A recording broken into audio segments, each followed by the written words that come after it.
Irmãos, eu sou Bernardo Videira e hoje eu quero apresentar meu avô, pastor Jorge Videira, que hoje ele vai falar sobre liderança, uma coisa muito importante para todos aqueles que trabalham na obra do Senhor. Olá, queridos, como anunciado pelo meu netinho, aqui estamos para a nossa quarta aula. A nossa quarta aula, nós vamos trabalhar 2 pontos importantíssimos que vai ter a ver com essa chamada do obreiro verdadeiro, né? Então, a pessoa do líder, ele tem 2 características que nós precisamos ver. Hoje nós vamos começar a respeito do perfil do líder. Qual é o perfil? Quais são as características? Como nós vamos saber que ele é realmente um obreiro chamado por Deus? Então, em primeiro lugar, ele precisa ser membro da igreja. Em segundo lugar, ele precisa ter uma chamada pessoal bem definida. Daqui a pouco vamos explicar melhor.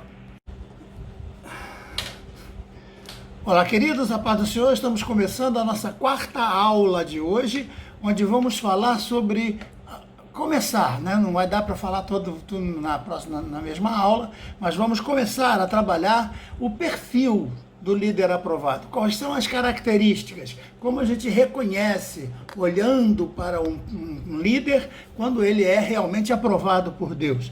Não é quando ele fala, não é quando ele se veste, não é quando ele se apresenta, mas o seu perfil tem a ver com muitas características importantes e muitos procedimentos importantes. Então, nós temos que olhar para esse líder e ver o seu comportamento, ver a forma de procedimento, para que a gente possa definir realmente a existência de um chamado de Deus na vida deste líder e uma aprovação divina. E a primeira coisa que eu queria destacar é que todo líder realmente aprovado por Deus, ele é membro da igreja. Não acredite num indivíduo que se diga membro, que se diga líder desigrejado. Não existe crente desigrejado. Se o indivíduo não é ligado à igreja, não é ligado a Deus. É necessário que ele esteja ligado na terra para ser ligado no céu. Nenhum indivíduo que esteja desligado aqui na terra será ligado no céu. Não. É importante a gente entender isso, que tem a ver com conceitos doutrinários de suma importância. Então, quando você convidar alguém para pregar na sua igreja, convidar alguém para dar uma palavra, convidar alguém para cantar, esse indivíduo precisa comprovar que é membro de uma igreja.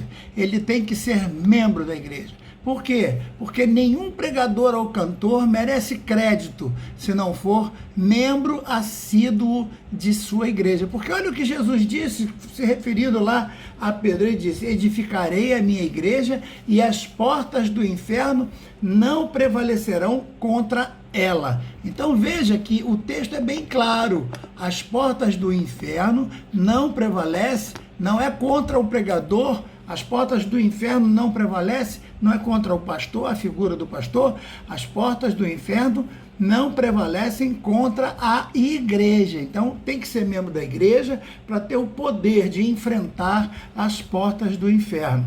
Então, é importante que esse indivíduo entenda isso. É importante que esse indivíduo tenha esse compromisso de ser um líder, certo? Porque eu já expliquei anteriormente que não basta ser um líder, ele tem que ser aprovado. E como ele é aprovado? Ele é aprovado, em primeiro lugar, pela própria igreja onde ele congrega. Ele é aprovado pelo seu pastor, ele é aprovado pela membresia de onde ele trabalha, de onde ele produz as suas ações para Deus, certo? Olha o que o texto diz, Mateus 7, verso 22. Muitos naquele dia dirão, hão de dizer: Senhor, Senhor, porventura não temos nós profetizado em teu nome?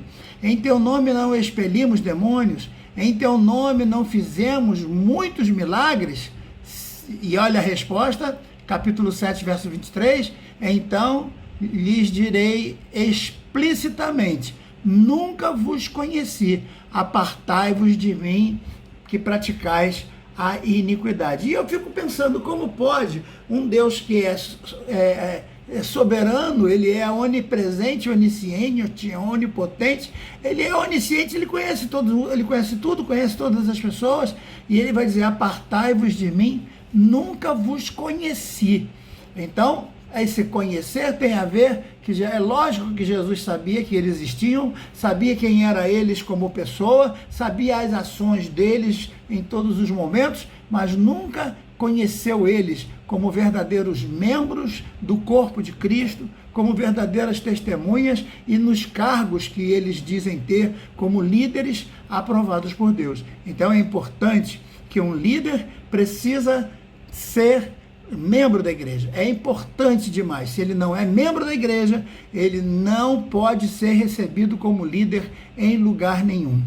Vamos também ao nosso segundo ponto, que seria a parte B desse ponto tão importante, o perfil do líder aprovado. A parte B é que ele precisa ter uma chamada pessoal bem definida e confirmada por sua liderança. Não adianta ele dizer que o Gabriel desceu lá no quarto quando ele estava orando e disse que ele ia ser líder.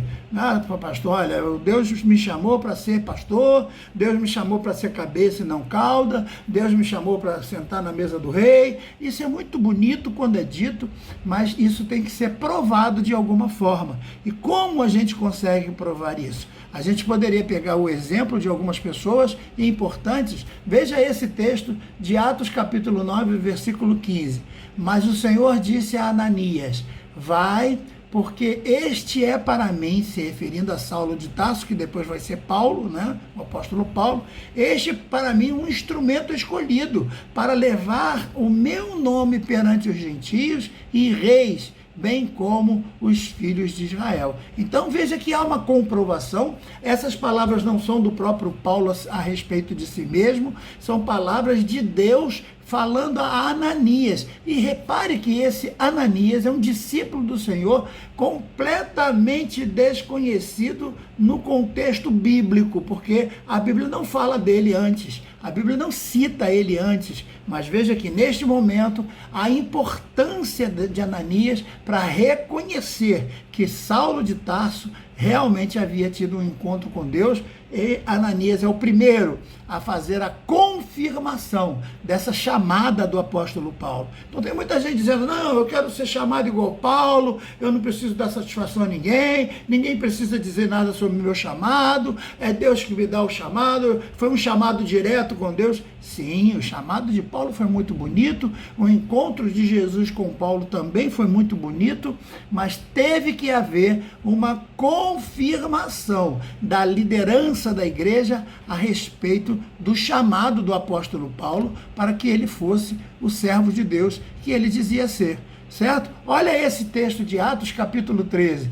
E servindo eles ao Senhor e jejuando, disse o Espírito Santo: apartai-vos, separai-me agora Barnabé e Saulo para a obra que eu tenho ordenado. Então perceba que quando há uma separação aí, ela vem do Espírito Santo. Não é o apóstolo Paulo que vai lá pedir ao pastor, nem pedir a convenção, nem fazer alguma coisa, nem mandar cartinha, nem se rebelar contra ninguém, fazer uma portinha lá botando a Igreja Assembleia de Deus do apóstolo Paulo. Não, não, não. Ele espera que Deus faça a confirmação da liderança na sua vida. Deus vai confirmar que ele é realmente um homem chamado e tem sobre ele uma liderança específica. Veja agora esse texto, ó. Ninguém, pois, toma esta honra para si mesmo, senão quando chamado por Deus, como aconteceu com Arão. Então, quem chamou Arão? Não foi Deus? Então, se Deus chamou você, o momento exato vai acontecer, o reconhecimento exato vai acontecer do teu chamado, porque é assim que a Bíblia diz. Veja esse texto de Paulo aos Coríntios, capítulo 4, versículo 1. Assim, pois, importa que os homens nos considerem como ministros de Cristo e dispenseiros do ministério de Deus. Então, você tem que ter o reconhecimento da sua liderança e tem que ter o reconhecimento daqueles com quem você trabalha, para quem vocês pregam, para quem vocês dão estudo. Todos eles precisam reconhecer que você tem um chamado que veio de Deus. Então, se você precisa de reconhecimento, é com Deus que você vai buscar isso. Não adianta ficar insistindo com o pastor, mandando cartinha não sei para onde. Você tem que se conformar, que é Deus que chamou você, é Ele que tem que dizer que chamou você, e Ele vai dizer isso através do Espírito Santo para a sua liderança. Então, é importante, letra A, que você seja membro da igreja. E letra B, é importante que você tenha um chamado pessoal bem definido e confirmado pela sua liderança. E para terminarmos esse ponto, eu quero ainda citar este texto muito importante que diz assim: se anuncio o evangelho, não tenho de que me gloriar, pois sobre mim pesa a obrigação, porque ai de mim se não pregar o evangelho. Então está aí as duas formas importantes de nós entendermos a palavra de Deus. Na próxima aula, vamos seguir nessa sequência. Então, a letra A, você precisa ser membro da igreja. A letra B, você precisa ter um chamado pessoal bem definido e uma confirmação por sua liderança. Na próxima aula, falaremos da letra C em diante. Que Deus te abençoe. Fica na paz.